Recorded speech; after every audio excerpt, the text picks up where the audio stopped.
नाम में हम मांगते हैं। आज वो दिन है जब ईस्टर के बाद प्रभु यीशु मसीह जब जीवित स्वर्ग पर चले गए थे। याद है कि नहीं सबको? उन दिनों में हम हैं।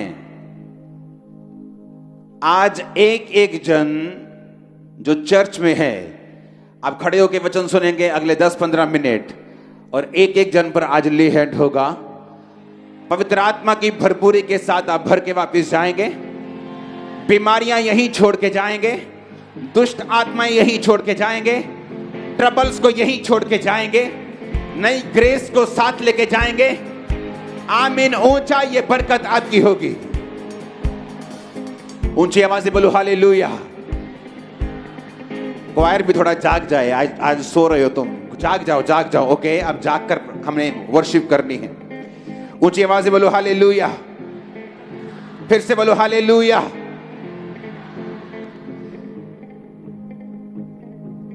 बड़े ध्यान से आपको सुनना है। भजन संहिता 32 उसकी 8 और 9 आयत। मैं पहले 9 पढ़ूंगा फिर 8 पढ़ूंगा। तुम घोड़े और खच्चर के समान ना बनो, जो समझ नहीं रखते। उनकी उमंग लगाम और रास से रोकनी पड़ती है, नहीं तो वो तेरे वश में नहीं आने के। अपने पड़ोसी को बोलो, घोड़े और खच्चर के समान तुम मत बनो, जो समझ नहीं रखते। परमेश्वर कहता उनकी जो उमंग है वो लगाम के साथ क्या करनी पड़ती है? रोकनी पड़ती है। और यीशु मसीह ने कहा तुम घोड़े और खच्चर के समान मत बनो। इससे पहले कि आपका ले हैंड हो और आज आप पवित्र आत्मा से भर के वापस जाएं, एक रुकावट है स्पिरिट में जो आपको दूर करनी है। और यह वचन आपकी हेल्प करेगा उस रुकावट को फिनिश करने के लिए। एक रास्ता है जो परमेश्वर ने आपके लिए ठहराया है। एक वो रास्ता जो आपके लिए अनॉइंट किया गया है, वो मंजिल जो परमेश्वर ने आपके लिए रखी है। और उस मंजिल तक पहुंचने के लिए एक रास्ता है जो आपके लिए ठहराया गया है। और वो रास्ता हर एक बंदे के लिए उसका तरीका अलग अलग है। रास्ता जीसस क्राइस्ट ही है, लेकिन जीसस क्राइस्ट ने, बाइबल कहती है, आप सबको अलग अलग मर्जी के साथ और अलग अलग योजना के साथ अपने पास बुलाया है। बाइबल कहती, परमेश्वर ने कहा तुम घोड़े और खच्चर के समान मत बनो, जिनकी उमंग को लगाम के साथ रोकना पड़ता है। अपने पड़ोसी को बोलो, घोड़े के समान खच्चर के समान नहीं बनना। आमीन। यहोवा परमेश्वर ने कहा, योना नबी उठ और जाके नीनवे को जा और वहां पर जाकर लोगों को प्रीच कर और बता, और मेरा रास्ता, मेरे वचन उन्हें बता, क्योंकि मैं उनको नाश करने वाला हूं। बाइबल कहती है योना नबी, उसकी पहली बाप को, उसकी पहली आयत को पढ़ेंगे। उसने कहा जाकर नीनवे को जा और उसके विरुद्ध प्रचार कर, क्योंकि उसकी बुराई मेरी दृष्टि में बढ़ गई है। परंतु योना यहोवा के सम्मुख से तरशीश को भाग जाने के लिए उठा और यापो नगर को जाकर तरशीश जाने वाला एक जहाज पाया और भाड़ा देकर उस पर चढ़ गया और उसके साथ होकर यहोवा के सम्मुख से, ताकि वो तरशीश को चला जाए।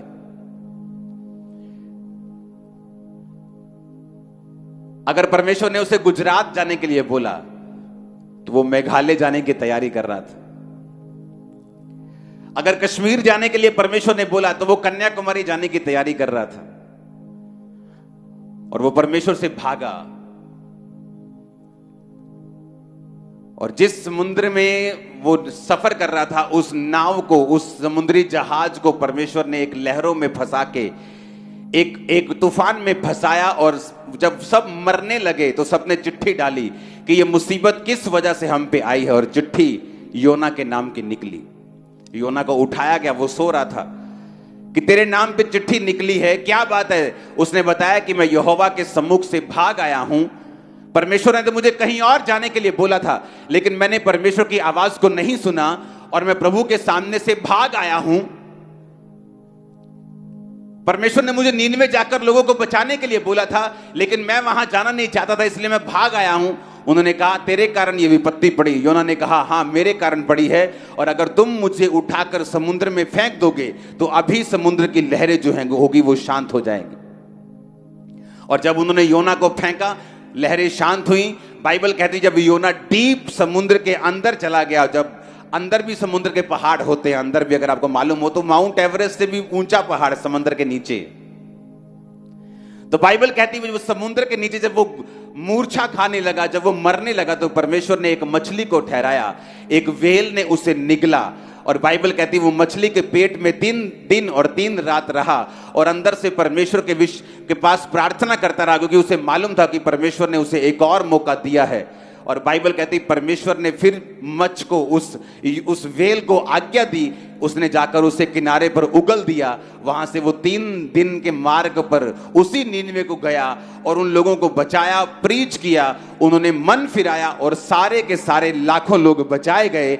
जो काम परमेश्वर ने करना था वो हुआ। अब बाइबल कहती जब प्रभु यीशु मसीह ने योना के बारे में बोला तो परमेश्वर ने कहा जैसे योना 3 दिन रात जल जंतु के पेट में रहा उसी तरह मैं भी हूं। परमेश्वर ने योना नबी के साथ अपनी तुलना किस लिए की?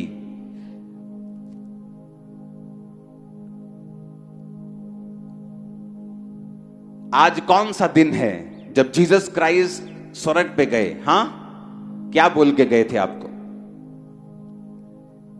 आज खड़े होकर वचन सुनेंगे। क्या बोल के गए थे कि जाओ क्या करो, सब जातियों को क्या करो?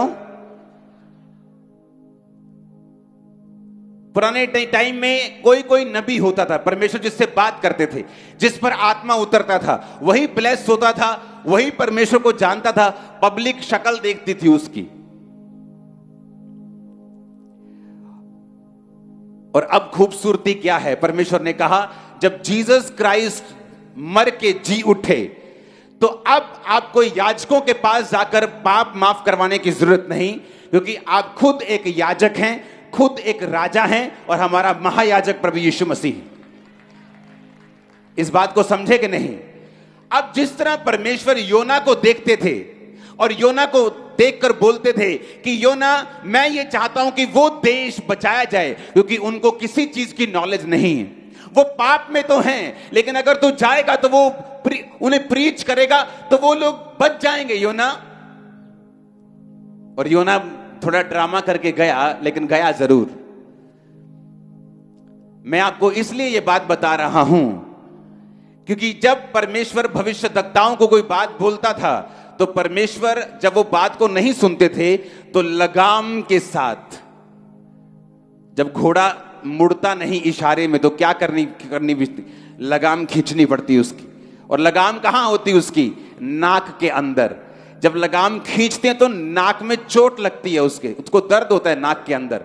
उस दर्द से बचने के लिए फिर वो लगाम की बात को सुनता है और जहां लगाम बोलती है फिर वो वहां जाता है। परमेश्वर ने कहा तुम घोड़े मत बनो, कि जब मैं तुमको बोल रहा हूं, क्योंकि अब योना का टाइम चला गया, अब तुम सब योना नबी हो, तुम सब पतरस हो, तुम सब पौलुस हो, तुम सब प्रेरित हो, तुम सब चेले हो, तुम सब विश्वासी हो। आमीन ऊंचे वाला चाहिए चर्च। अब ध्यान से समझना है क्यों तुम मुश्किल में हो, क्यों तुम ट्रबल में हो, क्यों लोग श्राप के नीचे हैं, क्यों उनकी लाइफ में वो नहीं है जो होना चाहिए। क्यों? क्योंकि परमेश्वर की बात को तुम समझे नहीं। उसने कहा योना जा और लोगों को बचा। मैं ये बात पूछना चाहता हूं, जब यीशु मसीह आज के दिन स्वर्ग पे गए थे तो आपको कौन सी बात बोलकर गए थे? कौन सी बात बोल के गए थे? क्या बोल के गए थे? बोलो ऊंची आवाज में। ऊंची नहीं आई आवाज, बोलो क्या बोल के गए थे? बोलो जाओ। क्या बोल के गए थे? अब पूछो अपने पड़ोसी को तुम जाते हो कि नहीं? तुम जाते हो लेकिन अपना राज्य स्थापित करने के लिए, कुछ अपना फायदा ढूंढने के लिए। तुम जाते हो लेकिन सिर्फ फॉरेन वाले लोगों के पास ताकि तुम्हें वीजा मिल जाए। तुम जाते हो सिर्फ अमीरों के पास, तुम जाते हो सिर्फ अपने स्वार्थ के लिए। उसने कहा जाओ और सुसमाचार सुनाओ। आज कलीसिया बीमारियों में और श्रापों में नहीं होती अगर उसने परमेश्वर की इस आज्ञा को पूरा कर दिया होता तो। जब योना ने परमेश्वर की आज्ञा पूरी नहीं की तो परमेश्वर ने क्या किया? लगाम खींची। खींची के नहीं, वो मौत के मुंह में गया, पूरी ड्रामेबाजी वहां पे चली। उसी तरह से बाइबल कहती है जब आप लोग परमेश्वर की आज्ञाओं को नहीं सुनते और जो सीधा रास्ता परमेश्वर ने आपके लिए ठहराया है आप उस पर नहीं चलते, फिर वो लगाम को खींचता है। हम इमोशनल ट्रबल में चले जाते हैं, हस्बैंड में प्रॉब्लम शुरू हो जाती, वाइफ में प्रॉब्लम शुरू हो जाती, बच्चों में प्रॉब्लम शुरू हो जाती, फाइनेंस बिगड़ना शुरू हो जाता है, सेहत खराब होनी शुरू हो जाती। हम सोचते हैं हमने क्या नहीं किया, क्या गलती हो गई हमसे, क्योंकि बाइबल कहती है आप लोग सुसमाचार सुनाने के लिए चुने गए हो। परमेश्वर की रूहों को बचाने की इच्छा आज भी वैसी है, बल्कि और बढ़ चुकी है। उसने योना को कहा जा और लोगों को बचा, और अब यीशु मसीह आपको कुछ बोल के गए हैं जो आप भूल गए हो। हमें लगता है मुझे बेबी चाहिए, मुझे चर्च जाना है, मुझे बरकत चाहिए, मुझे चर्च जाना है। ये तो बहाना है चर्च आने का। उसका असली मकसद है आप लोग रूहों को बचाओ, क्योंकि उसने कहा जाओ और सुसमाचार सुनाओ, सब जातियों के लोगों को चेला बनाओ, सब बातें उन्हें मानना सिखाओ, और देखो जगत के अंत तक मैं तुम्हारे साथ हूं। लेकिन मैं वही पूछ रहा हूं, जब योना नहीं गया तो परमेश्वर को लगाम लगानी पड़ी। जब आप नहीं जाएंगे तो फिर वो क्या करेगा? लगाम लगाएगा। यह लगाम मेरी लाइफ में लगी रही। मसीह के शुरुआती दिनों में मेरा मकसद सिर्फ चंगियाई पाना था, ये कहीं ना कहीं से रोजे रख के, प्रेयर करवा के, क्रूसेड करवा के मैं हील हो जाऊं। लेकिन मेरा मकसद वो नहीं था जो परमेश्वर ने जिसके लिए मुझे बुलाया था, रूहों को बचाना। जब मेरा मकसद सेट हो गया, मुझे मालूम हो गया कि मैं असल मेरा काम रूहों को बचाना है, मेरी प्रॉब्लम्स जा चुकी थी, फिनिश हो चुकी थी। आज वो दिन है जब प्रभु यीशु मसीह ने आपको बोला था कि जाओ, योना की तरह बोला था जाओ। जीसस ने बोला तो कहीं और है, लेकिन आप कहीं और गए। तो यीशु मसीह ने हर एक के लिए मगरमच्छ या मछली नहीं ठहराई, वो लगाम खींचता है आप सबकी अलग अलग तरीकों के साथ। और जो आत्मिक जन होता है वो उस लगाम को समझता है कि क्यों मेरी लाइफ में ये प्रॉब्लम है। उसने अब्राहम की ओर देखा, और अब्राहम की ओर देखकर उसने क्या देखा कि अब्राहम एक समय था जब मुझसे प्यार करता था सबसे अधिक, लेकिन एक समय आ चुका है जब अब्राहम अपने बेटे से मुझसे भी ज्यादा प्यार करने लगा है। और परमेश्वर ने उसकी लगाम खींची और कहा अब्राहम, अब्राहम, अपने बेटे को जिससे तू प्यार करता है मेरे लिए बलि कर दे। अब परमेश्वर इंसानों की बलि नहीं लेता था, लेकिन अब्राहम फिर भी उसको बिठाकर बलि करने के लिए चला। और जब वो चलता जा रहा था एक एक कदम, उसका प्यार उसके लिए खत्म होता जा रहा था और परमेश्वर का प्यार वापिस आता जा रहा था। जब ये प्यार वापिस आ गया परमेश्वर की लगाम खींचने से, और वो लड़का चढ़ाने लगा बलि, तो परमेश्वर ने कहा रुक जा, अब मैं जान चुका हूं तुम मुझसे प्यार करता है।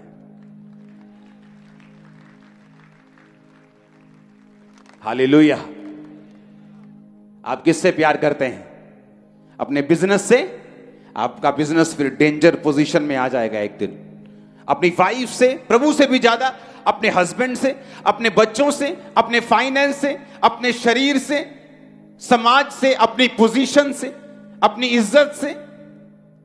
परमेश्वर के सामने किसी भी चीज को मत रखना, नहीं तो परमेश्वर लगाम खींचेगा और लगाम खींच के फिर आपको सीधा करेगा। और अगर आप सीधे सीधे अच्छे घोड़े की तरह चलते जाएंगे, वो आपकी लगाम नहीं खींचेगा। आप सीधा सीधा चलते जाएंगे, आप वही वही रास्ता फॉलो करते जाएंगे जहां जीसस ने आपको जाने के लिए बोला है। आप सुसमाचार को सुनाएंगे, आप डरेंगे नहीं, घबराएंगे नहीं। अपने माता पिता, भाई बहन, अपने बच्चे, अपना कारोबार, अपना शरीर, अपने लोगों से अधिक प्रभु से प्यार करेंगे। आप सीधा चलते जाएंगे, उसको लगाम खींचने की जरूरत नहीं पड़ेगी। पौलुस की परमेश्वर ने लगाम खींची। पौलुस के पास इतना रेवलेशन आ गया कि अपनी रेवलेशन से वो भूल ना जाए। परमेश्वर ने उसको शैतान उसके पीछे लगा दिया, उसको मुक्के मारे। यानी कोई शारीरिक कष्ट पौलुस को था, जो उसने कहा प्रभु ये शारीरिक कष्ट मेरे लिए क्यों है? परमेश्वर ने कहा मेरा अनुग्रह ही तेरे लिए काफी है, मेरी सामर्थ्य निर्बलता में सिद्ध होती है। अब मैं इस निर्बलता में तुम्हें बढ़ाऊंगा, बस चलते जाना, आगे बढ़ते जाना। हालेलुया। परमेश्वर आपको इन पंगों में कई बार लेके जाता है ताकि आपको ये चीजें समझा सके, आपको ये बता सके। चर्च में अगर 3-4 लाख मेंबर हैं, 4 के 4 लाख लोग सुसमाचार सुनाने वाले होने चाहिए। नहीं तो मुश्किल किसको है? उन्हीं लोगों को, क्योंकि वो नहीं समझे कि क्राइस्ट में उनका जन्म किस लिए हुआ है। पहले नबी होते थे, नबियों को परमेश्वर बोलता था, मूसा को बोलता था, नबियों को बोलता जाओ ये काम करो। जी उठने के बाद परमेश्वर ने कहा अब तुम मेरे याजक हो, तुम मेरे राजा हो, तुम मेरे लोग हो, तुम मेरे भाई हो, तुम मेरे सहकर्मी हो, तुम मेरे बच्चे हो, जाओ और सुसमाचार सुनाओ। तुमको कहा खुदा ने, तुमको तुमको तुमको कहा खुदा ने। आमीन।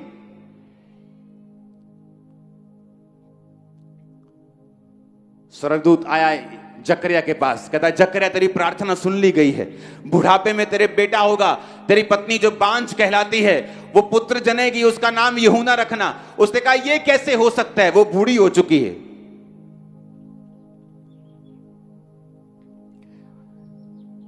उन्नीस आयत में लिखा, लूका 1 उसकी 19, स्वर्गदूत ने उसको उत्तर दिया मैं जिब्राइल हूं जो परमेश्वर के सामने खड़ा रहता हूं, तुझसे बातें करने और सुसमाचार सुनाने को भेजा गया हूं। देख जिस दिन तक ये बातें पूरी नहीं होंगी तो गूंगा रहेगा और बोल नहीं सकेगा, क्योंकि इसलिए कि तूने मेरी बातों की जो समय पर पूरी होंगी विश्वास नहीं किया। परमेश्वर ने बताया जकरिया ये सीधा सीधा रास्ता है चलने का इधर।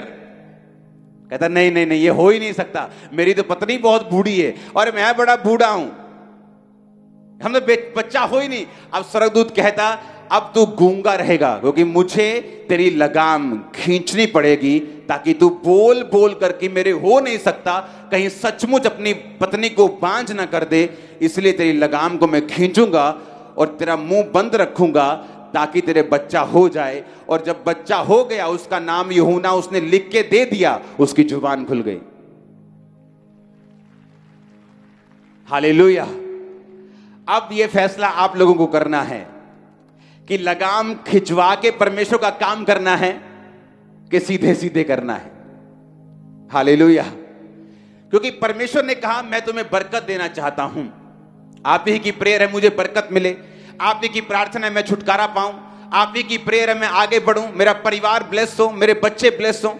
तो परमेश्वर ने वायदा किया है जब तू बोएगा तू काटेगा, जब तू लोगों को बचाएगा मैं तेरे परिवार को बचाऊंगा, जब तू सुसमाचार सुनाएगा मैं तुम्हें उत्तम दाख दूंगा, उत्तम तेल दूंगा, उत्तम घराना दूंगा, सब कुछ तेरी लाइफ में उत्तम दूंगा। जो तू मांग रहा है, तुझे मेरी सेवा करनी होगी, तुम्हें याजक बनना होगा। हालेलुया। जब एक व्यक्ति कहीं दूर जाने को होता है, फ्लाइट पकड़नी है, ट्रेन पकड़नी है, और उसका बड़ा करीबी उसके पास आया और ट्रेन चल पड़ी, तो उसको मालूम है कि अब ज्यादा बातें करने का टाइम नहीं, वो बड़ी इंपॉर्टेंट बातें उसको याद करवाते हैं कि ये काम कर लेना, ये काम जरूर करना, ये काम बहुत जरूरी है।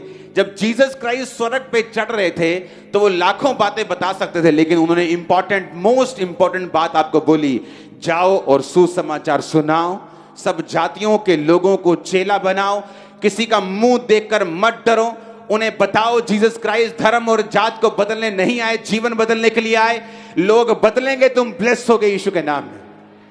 Hallelujah, hallelujah. अपने पड़ोसी को बोलो तुम घोड़े और खच्चर के समान मत बनो। आमीन। अब आप इस बात को समझेंगे कि परमेश्वर ने योना को छोड़ा नहीं और लगाम के साथ उसको खींच के लेके आए। आप भूल जाओ आप लाखों खड़े हो, आप सोचो खुदा आपसे बात कर रहा है सिर्फ, और ये सोचो कि आपको परमेश्वर ने एक मकसद दिया है, अपने पास बुलाने का एक कारण है।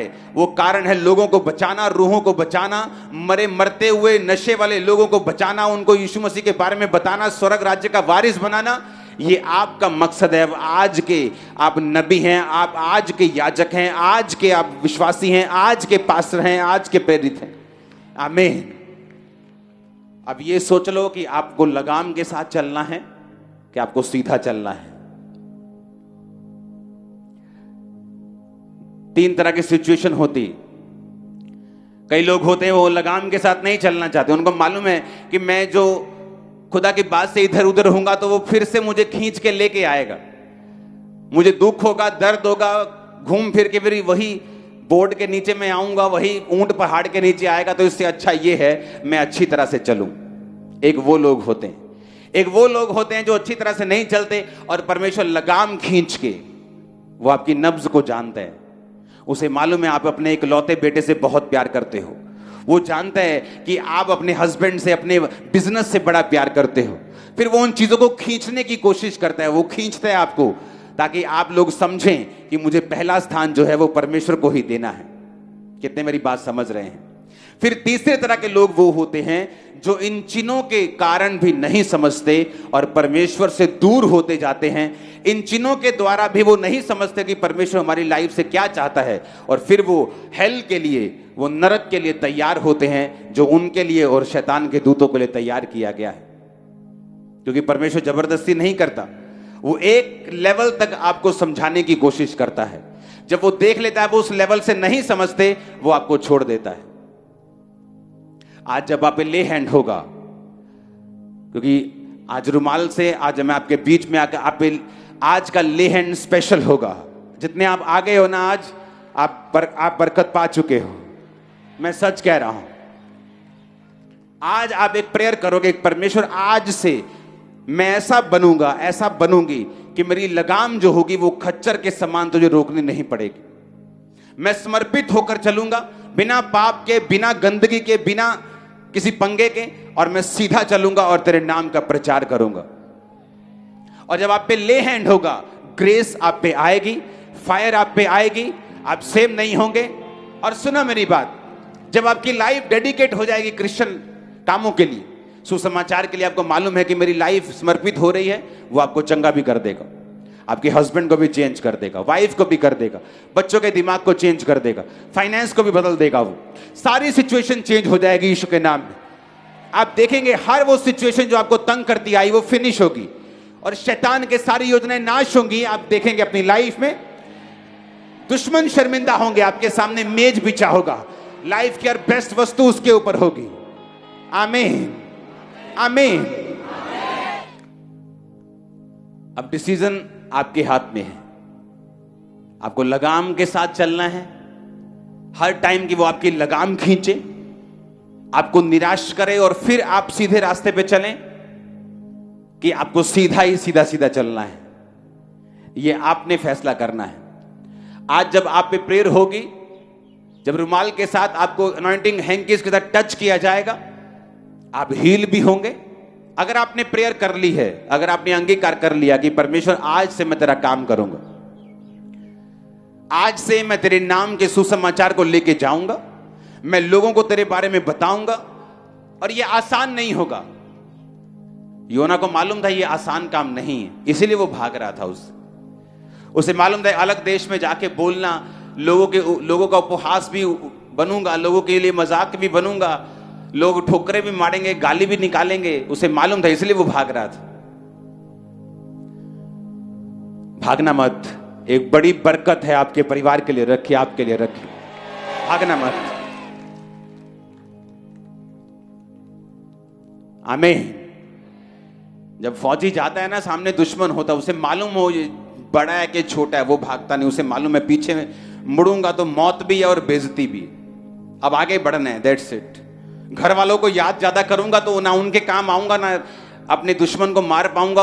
एक ही जगह कंसंट्रेशन के साथ वो करता है, जीतता है और वापिस आता है। घर पे स्वागत भी होता है, सरकार भी स्वागत करती, देश भी स्वागत करता है। आमीन। इससे पहले कि आप पर ले हैंड हो, आपकी स्पिरिट सेट होनी चाहिए।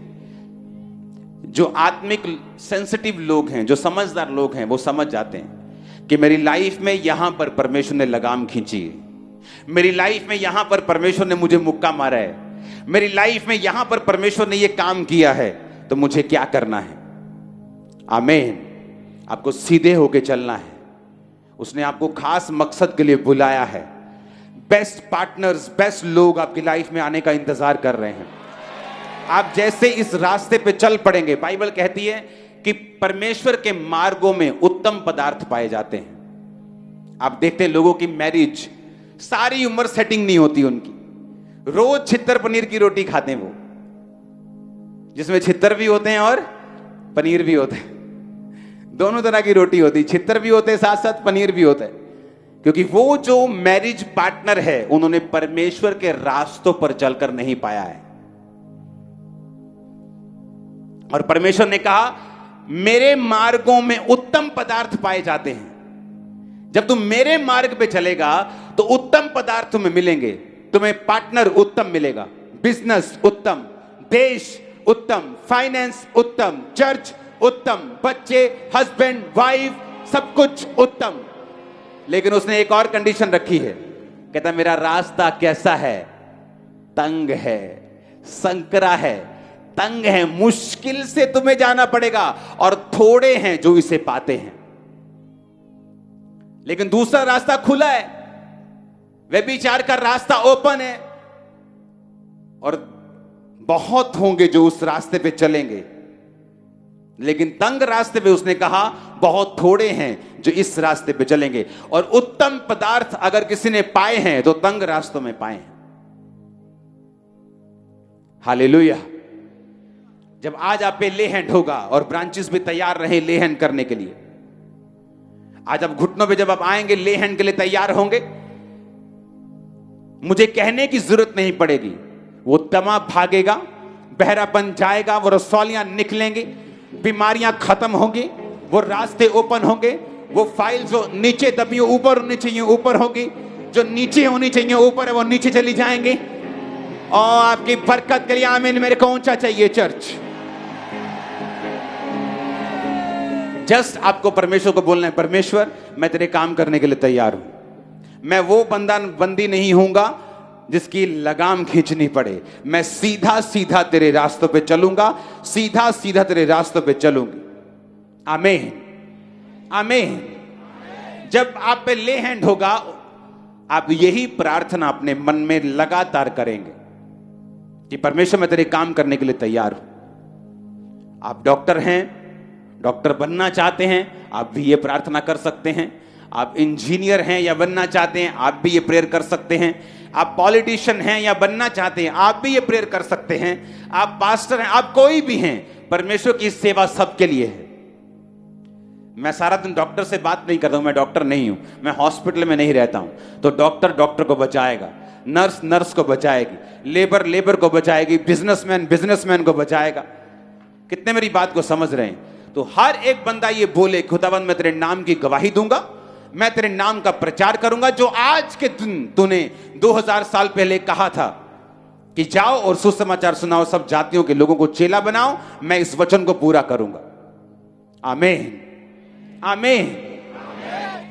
और बाइबल कहती है जब उन लोगों ने मन फिराया तो परमेश्वर आनंदित हुआ।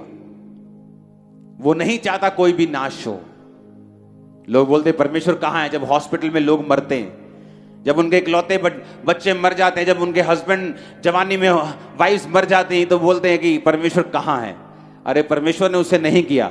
बाइबल कहती है शैतान घात करने के लिए और नष्ट करने के लिए आया। आप जब मैसेज देंगे जीसस क्राइस्ट का कि वो धर्म और जात को बदलने नहीं आया, वो जीवन बदलने के लिए आया, और आप जाएंगे हॉस्पिटल्स में, जाएंगे मॉल्स में, जाएंगे लोगों के घरों में, रिश्तेदारों में आप जाएंगे, तो आप ये मैसेज देंगे और खुदा इसकी बरकत आपको देगा। मत सोचो आपको खड़े खड़े बरकत मिलेगी। मैंने कलीसियाओं में लोगों को 40-40 साल जाते देखा है, ना तो उनकी बीमारियां गई हैं, ना तो उनकी मुश्किलें गई हैं, ना उनके परिवार बदले, जो कुछ है वही है। क्यों? क्योंकि वो सेवा में नहीं है। ना ही उनका पास्टर उनको चैलेंज करता है, ना ही उनकी चर्च उनको चैलेंज करती है सेवा के लिए, क्योंकि वो खुद चर्च होके सेवा में नहीं। हालेलुया। हम एक सीरियस बिजनेस में हैं जो खुदा ने हमें दिया है। वो पैसे कमाने का बिजनेस है, रूहें कमाने का बिजनेस। उसने कहा मैं तुम्हें रूहों को पकड़ने वाला बनाऊंगा, मनुष्यों को पकड़ने वाला बनाऊंगा। इस साल के अंत में आपका रिपोर्ट कार्ड जब मांगा जाएगा, जो हर क्रिसमस पे आपसे मांगा जाता है कि कितनी रूहें बचाई हैं पूरा साल, तब शर्मिंदा होकर आंखें नीचे करके, हाथ नीचे करके खड़े होने की जरूरत नहीं। आपसे काम करना शुरू करो। जून चढ़ने वाला है, सबसे गर्म महीना चढ़ने वाला है। आत्मा में सबसे गर्म हो जाओ, शैतान पर हथौड़े मारो, उसे लोगों से निकालो। आपके घरों से परमेश्वर निकाल देगा उसे। वो आपके घरों से क्यों नहीं गया? क्योंकि आपने लोगों से उसे कभी नहीं निकाला। आपने चैलेंज कभी लिया ही नहीं, आपने कभी चुनौती ली नहीं, आपने कभी परमेश्वर के वचन को सीरियसली लिया ही नहीं। इससे पता चलता है कि अगर हम ये वचन को भी सीरियस नहीं लेते तो हीलिंग के वचन को भी अपनी लाइफ में पूरा होते हुए कैसे मानेंगे? कैसे विश्वास करेंगे वो चंगा करता है? कैसे विश्वास करेंगे वो छुड़ाता है? कैसे विश्वास करेंगे वो धर्मी का वंश बचाया जाएगा, वो हमारे बच्चों को बचाएगा, अगर हम उसके एक वचन को पूरा नहीं करते तो? आप घरों में काम करते हैं, आप बॉस हैं, आप छोटे हैं, आप बड़े हैं, कोई मायने नहीं करता। जस्ट बोलो। और उसने कहा तुम्हें बोलना नहीं आता तो भी परवाह मत करना, मेरा आत्मा तुम्हें बताएगा क्या बोलना है। मेरा आत्मा तेरे साथ होगा। जब आज आप पे ले हैंड होगा, आप मुंह खोलेंगे, होली स्पिरिट फायर से बोलेगा आपके बीच से। आप मुंह खोलेंगे, पवित्र आत्मा आपके मुंह से बात करेगा इन जीसस ने। आमीन। मेरे को ऊंचे वाला चाहिए चर्च। Hallelujah, hallelujah. ये चर्च अगले 15 दिन 20 दिन जब बड़ी मीटिंग होगी उसके बाद भी आप मुझे सड़कों पे चाहिए, मॉल्स पे चाहिए, रेलवे स्टेशन, बस स्टैंड, लोगों के घर, गांव, कुछ भी छोड़ना मत यीशु मसीह के सामर्थ्य नाम। आमीन। मैं आपको एक ऐसा रास्ता बता रहा हूं जो आपको जल्दी आशीष की ओर ले जाएगा, जल्दी आपको बरकत दे देगा। आमीन, आमीन। क्योंकि लोग इसे सीरियसली नहीं लेते। आप मोस्टली जाके लोगों की लाइफ देखो जो बहुत पुराने टाइम से परमेश्वर को मानते हैं, कोई फर्क नहीं उनमें और अविश्वासियों में। उनके घरों में भी वही चिक चिक मिच मिच चल रही जो उनके घरों में चल रही। क्यों? वचन को सीरियसली लिया नहीं। उन्हें लगता है कि यीशु मसीह तो हमारा ही है,